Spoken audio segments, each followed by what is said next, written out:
2008년 12월 글로벌 금융위기 속에서 버니 매도프는 전 세계를 뒤흔든 폭탄을 터뜨렸습니다. 수십 년 동안 쌓아온 신뢰를 무너뜨린 충격적인 고백이었다. 다 하나의 큰 거짓말일 뿐이다. 650억 달러가 허공으로 사라졌지만 실제로는 단 한 건의 주식 거래도 이루어지지 않았습니다. 이것은 역사상 가장 큰 금융 환상이 어떻게 조용한 단 한순간에 풀렸는지에 대한 이야기입니다. 이 세기를 정의하는 사기를 진정으로 이해하려면 먼저 가면 뒤에 있는 남자와 그의 방법을 이해해야 합니다. 우리는 버니 매도프가 엘리트들 사이에서 절대적인 믿음을 무너뜨리기 전에 어떻게 구축했는지 되돌아볼 필요가 있습니다. 파멸과 고통의 얼굴이 되기 전에 메이도프는 훨씬 더 위험한 존재, 즉 매우 존경받는 신사였습니다. 버니는 맞춤 양복과 따뜻하고 안심시키는 미소를 지으며 인내심을 갖고 자신의 제국을 건설하면서 긴 게임을 해왔습니다. 1960년대 초 매도프의 투자회사는 자비를 통해 겨우 $0를 저축하고 겸손하게 시작했습니다. 밝고 활기차고 젊고 야심찬 버니가 첫 번째 고객을 찾기 위해 개인적으로 전화 통화를 하고 있는 모습을 상상해 보십시오. 그러나 아이러니한 점은 매도프가 합법적인 사업을 하는 척만 한 것이 아니라는 것입니다. 그는 실제로 아주 잘 해냈습니다. 수십 년 동안 그는 월스트리트 전역에서 정직성으로 깊은 존경을 받는 진정한 중개회사를 운영했습니다. 매도프는 전자거래의 선구자로서 현대 금융시장의 기술적 구조를 형성하는 데 도움을 주었습니다. 그는 매우 평판이 좋았기 때문에 유명한 나스닥 증권 거래소의 회장을 3번이나 역임했습니다. 이는 확실히 지하실에서 비밀리에 폰지 사기를 운영하는 사기꾼이 일반적으로 맞는 위치는 아닙니다. 어두운 음모가 어둠 속에서 작동하는 동안 그의 합법적인 사업은 계속해서 정상적으로 공개적으로 나란히 운영되었습니다. 매도프는 자신의 사업을 유명한 립스틱 빌딩에 서로 다른 층에 위치한 2개의 별도 세계로 분할했습니다. 위층은 여느 투자회사처럼 성실한 직원들이 열심히 일하는 실제 거래소였습니다. 아래층에는 가짜 숫자로 가득 찬 비밀 금고가 있었는데 그 방은 전적으로 허구와 완전한 거짓말로 짜여져 있었습니다. 그것을 금융의 숭어처럼 생각하십시오. 앞에는 진지한 사업이 있고 뒤에는 거친 폰지 사기가 있습니다. 매도프는 고객을 쫓지 않았습니다. 그는 그들이 그를 쫓아야 하는 훌륭한 시스템을 설계했습니다. 그는 거부당하면 사람들이 더 많은 것을 원하게 만들 만큼 강력한 독점의 아우라를 만들어냈습니다. 칵테일 파티에서 속삭이는 말에 따르면 메이도프와 함께 있지 않으면 진짜 부자가 될 수 없다는 뜻이었습니다. 이러한 역심리학은 그의 투자 자금을 엘리트를 위한 최고의 벨벳 도프 클럽으로 바꾸어 놓았습니다. 하지만 이 세상으로 가는 황금 티켓에는 기록되지 않은 최고의 규칙이 하나 있었습니다.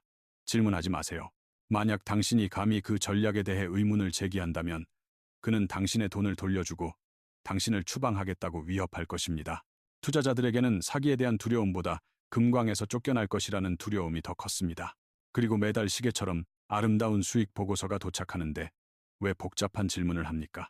실제 주식시장은 격렬한 롤러코스터처럼 움직인 반면 메이도프의 차트는 직선 대각선이었다. 그는 세상이 무너질 때에도 꾸준한 10-12%의 수익을 약속하고 전달했습니다. 이러한 기계적 일관성은 가장 큰 위험 신호였지만 모두가 이를 무시하기로 결정했습니다. 매도프는 분할 공격 전환 전략이라는 멋진 용어로 자신의 성공을 설명했습니다. 그 말은 일반인들도 고개를 끄덕이고 이해한 척할 만큼 복잡하고 정교하게 들렸다. 실제로 그것은 내부의 완전한 공허함을 덮기 위해 고안된 전문 용어의 짙은 안개에 불과했습니다. 공급자 자금이 버섯처럼 솟아오르기 시작하여 전 세계적으로 돈을 빨아들여 매도프로 유입되었습니다.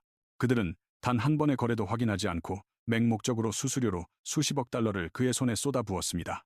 국제금융 대기업부터 유대인 자선단체까지 모두가 이 달콤하고 치명적인 함정에 빠졌습니다. 메이도프는 만족할 줄 모르는 탐욕과 지적 게으름이라는 2가지 치명적인 인간의 약점을 완벽하게 겨냥했습니다. 하지만 이 돈 인쇄 기계는 사실 생존을 위해 지속적으로 새로운 현금이 필요한 배고픈 괴물이었습니다. 초기 투자자들에게 가짜 이익을 주기 위해 그는 출구 없는 치명적인 루프인 새로운 희생자를 찾아야 했다. 그러나 매도프의 황금빛 명성이나 그의 꾸준한 수익의 가짜 반짝임에 모든 사람이 눈이 먼 것은 아닙니다. 약간 편심한 모서리를 가진 수학 천재인 해리 마르코폴로스는 치명적인 균열을 처음으로 발견했습니다. 1999년에 해리의 상사는 매도프의 전략을 리버스 엔지니어링하여 회사에 이러한 기적적인 숫자를 복제하도록 요청했습니다. 그는 차트를 보는데 단 5분밖에 걸리지 않아 수학적으로 완전히 불가능한 일이 있다는 것을 깨달았습니다. 그는 동료들에게 매더프가 금융의 신이거나 완전한 사기꾼이라고 말했습니다.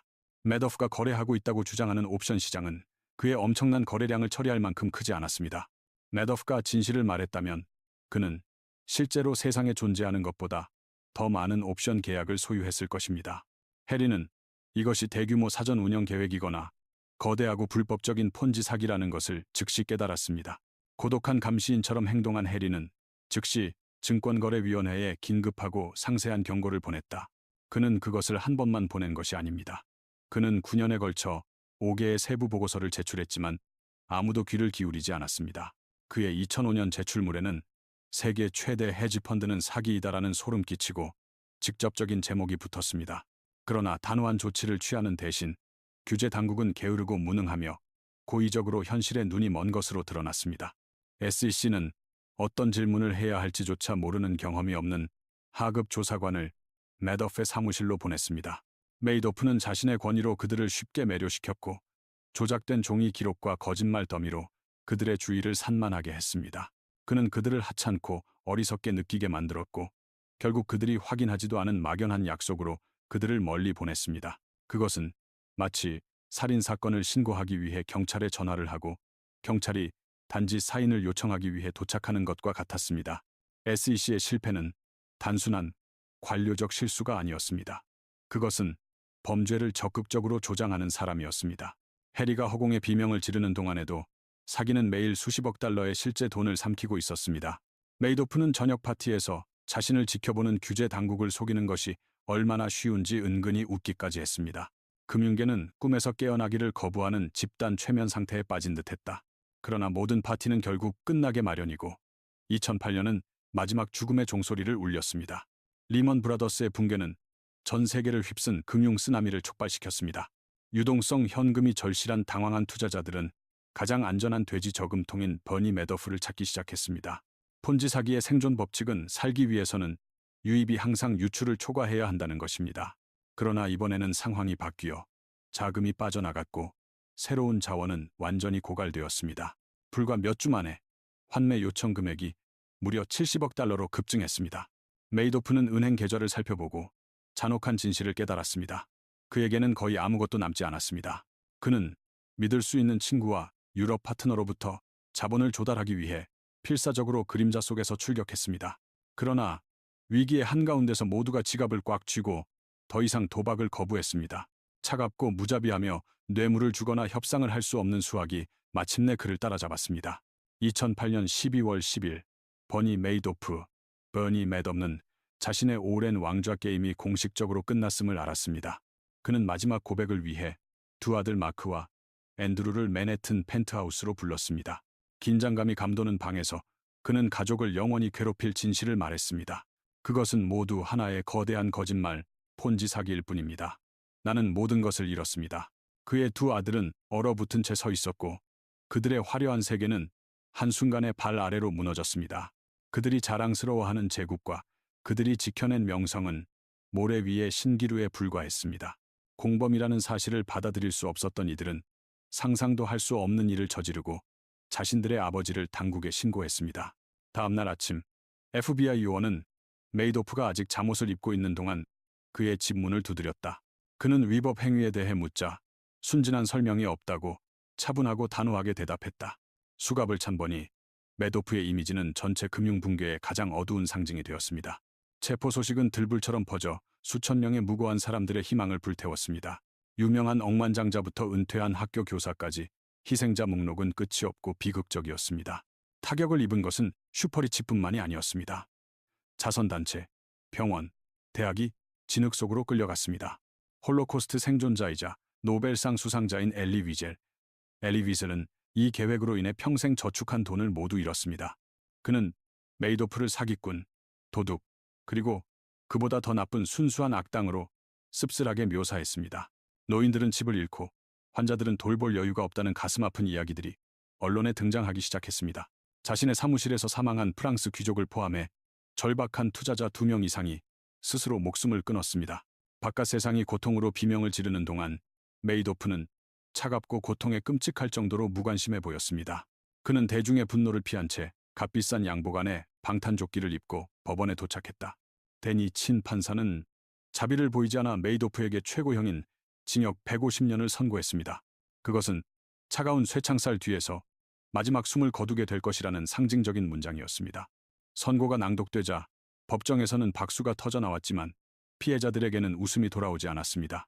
그러나 매더프 가족의 비극은 여기서 끝나지 않았습니다. 카르마는 그에게 가장 가까운 사람들을 계속해서 공격했습니다. 그의 아내 루스 메이도프는 존경받는 사격의 명사에서 사회적으로 버림받은 사람이 되어 고립되고 완전히 굴욕을 당했습니다. 그의 두 아들은 아버지를 고발했음에도 불구하고 의심과 잔혹한 심판의 그림자를 벗어나지 못했다. 아버지가 체포된 지 정확히 2년 후 마크 매더프는 아들이 자고 있는 동안 자신의 아파트에서 목을 메었습니다. 그것은 아버지가 지불할 수 있는 가장 높은 대가, 즉 자신의 범죄에 대한 아들의 생명이었습니다. 감옥 안에서 버니 매도프는 저주받은 자들의 절대적인 고독 속에서만 그 고통을 삼킬 수 있었습니다.